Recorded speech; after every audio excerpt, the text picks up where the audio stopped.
రోజులు మారిపోయాయని అంటే ఎంతగా మారిపోయాయో దువ్వాడ దివేల జంట తీరు చూసి తెలుసుకోవచ్చు. వారు చేస్తున్నదే నైతికంగా తప్పుడు పని. అలాంటి వారు తిరుమలలో తప్పులు చేస్తున్నారు, కేసుల పాలు అవుతున్నారు.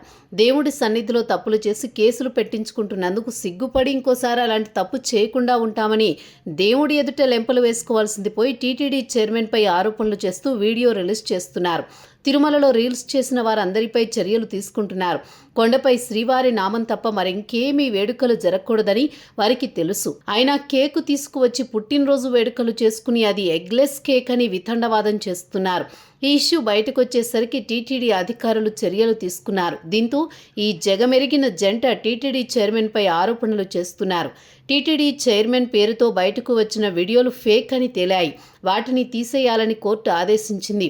ప్రచారం చేయవద్దని కూడా ఆదేశించింది. అయినా టీటీడీ చైర్మన్ రాసలీలలు చేశారు కాబట్టి తాము కేక్ కట్ చేయడం తప్పు కాదని మాట్లాడుతున్నారు. ఇక్కడ అసలు టీటీడీ చైర్మన్ ఎందుకు వచ్చారు?